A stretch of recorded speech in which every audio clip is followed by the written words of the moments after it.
Bonjour chers frères et sœurs, bonjour mes frères, mes sœurs, mes mamans, tout ce qui est humain en fait, je vous aime beaucoup et merci pour le temps que vous avez accordé à ma petite vidéo. Alors, je disais que l'autre fois j'étais en train de parler de ma demande de visa, mon expérience personnelle où j'étais en train de décortiquer comment en fait, on fait la demande, comment ça commence. Désolé pour mes verres, hein, ma monture est cassée, je ne sais pas bien fixer l'écran sans lunettes, donc je suis obligé de porter ça comme ça. Si tu as assez de moyens, tu vois que tu as assez de belles lunettes, je vais te donner ma numérotation, tu peux me l'expédier par DHL. Alors je disais que, frères et sœurs, j'arrive à l'ambassade les jours de mon interview, on me pose des questions très banales, des questions très basiques. Vous savez, nous échouons parce que nous n'aimons pas lire.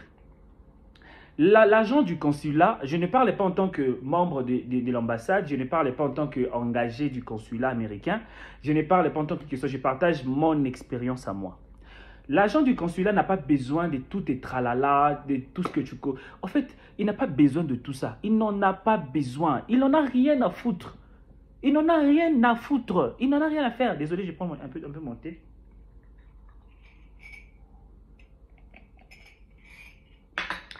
Désolé, il fait très froid ici. Alors, je disais que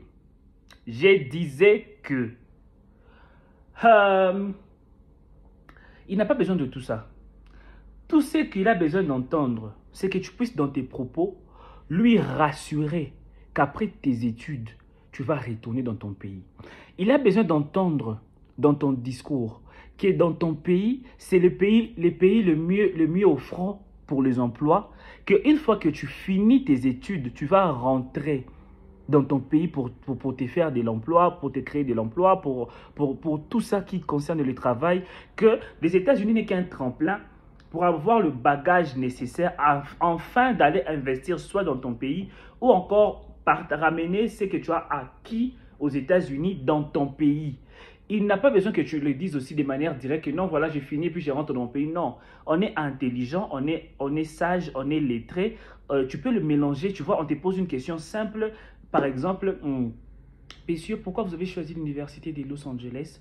Ah voilà, j'ai choisi l'université. Tu le regardes droit dans les yeux, tu ne trembles pas, tu gardes ton charisme, tu parles en anglais. Même si elle te pose la question en français, toi, tu réponds en anglais. Ce sont des bêtises que moi, j'ai commis. Parce qu'ils abordent, quand ils savent qu'ils sont dans un pays francophone, ils abordent les gens directement en français. Quand ils sont dans un pays portugais, les gens de l'agent du consulat, là, ils t'abordent directement en portugais. Toi, maintenant, comme tu pars étudier pour des raisons, tu pars étudier en anglais. Ce qui veut dire qu'il doit entendre, il doit sentir en toi la compétence, même à 60% de la maîtrise de la langue anglaise. Ne sois pas berné par le stress à lui répondre en français, tu vas échouer. Ces visas-là que tu as cherché pendant des temps, que tu as dormi par terre à l'église, tu vas les rater. Oh. Et de toute façon, ça fait mal quand on te braque le papier vert là. Oh. Tu sens, c'est comme si l'estomac quitte le corps et le cœur va au cerveau. Vous voyez un peu? Donc tu restes calme, tu es confiant, tu es rassuré, tu es sûr de toi au fait. Pourquoi tu vas étudier aux États-Unis, à Los Angeles, à l'université de Los Angeles? Oui, madame, comme vous venez de le dire, j'ai choisi Los Angeles dans cette université-là parce que je me dis que les genres de compétences que mon pays a besoin, les genres d'exigences qu'a besoin mon pays par rapport à ces domaines-là, je me suis mieux senti de le faire chez vous aux États-Unis, de le faire à Los Angeles particulièrement par rapport à l'expérience qu'a partagée la plupart des étudiants sur qui j'ai essayé de me renseigner. C'était rassurant, c'était la chose que je cherche de pouvoir étudier chez eux parce que quand je regarde la manière dont les choses sont organisées chez moi, il me faut un bagage intellectuel assez élevé, il me faut des compétences assez récuses pour prouver dans mon pays qu'on peut partir et ramener de très bonnes choses pour pouvoir être des militants d'un enseignement de qualité dans mon pays. Vous voyez que c'est un discours de 2 minutes comme ça. Un discours de 2 minutes. Mais ça chamboule. Il ne ressent pas en toi l'idée de fuir. Parce que parfois, on n'a pas l'idée de fuir. On a vraiment besoin d'aller étudier et rentrer. Mais c'est notre discours qui nous tue.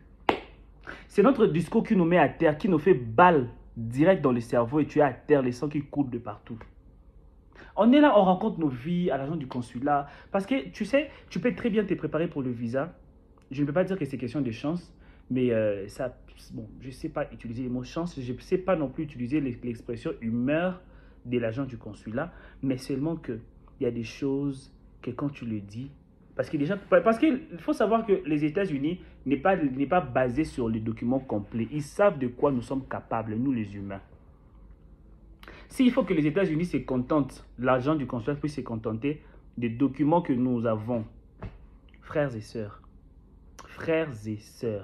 oh. Il y aura tout, on se connaît, il y aura tout. Alors tout ce que je peux dire, toi qui es en train de préparer ton interview, toi qui es en train de viser à faire un jour les études aux États-Unis, toi qui as des ambitions d'aller étudier à l'extérieur du pays, tu es au Guinée, tu es au Mali, tu es au Sénégal, tu es au Kuala Lumpur, tu es en Chine, je ne sais pas si ma vidéo sera traduite en chinois, en mandarin, ça je ne sais pas. Prends ton temps. De la même manière que tu te concentres pour avoir une admission, de la même manière, concentre-toi pour savoir quels sont les pièges, quelles sont les expériences des autres. Parce que moi, je peux partager mon expérience qui est différente de l'autre. Donc, essaie un peu de lire un peu de tutos, de te renseigner un peu sur TikTok, te renseigner un peu sur YouTube, qu'est-ce que les autres ont dit. C'est pas que tu vas tout ramasser, hein, parce qu'il y a aussi des gens qui embrouillent.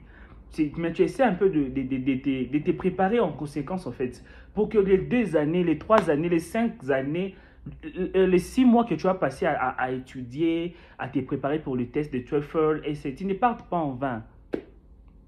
Tu as passé ton temps à chercher tout ça. Mais souvent, les gens qui sont rassurés à avoir une bourse, plutôt le visa, de manière assez rapide, sans pourtant être assez compliqué, ce sont ceux-là qui ont de bourses totales, vous voyez. Parce que là, c'est les États-Unis même qui donnent qui met le fonds pour lui. Et ça, il doit aller. Il doit aller. Il doit partir. Mais toi, on se connaît. Il faut bien te concentrer. Il faut bien te concentrer. Évite les pièges. S'il y a encore de questions, on va encore faire assez de vidéos demain ou après-demain. On va encore partager le point auquel j'ai oublié d'énumérer et tout. Je vais vous expliquer pourquoi le community college c'est mieux, pourquoi le collège, pourquoi l'université, pourquoi. On va partager beaucoup de choses. Abonnez-vous massivement à ma chaîne YouTube et puis vous n'allez rien rater. Merci pour le temps. Si tu as été touché par mon message, mon expérience, si tu as un commentaire à faire, tu peux le faire et n'oublie pas de t'abonner et de liker ma vidéo pour m'encourager. Ciao.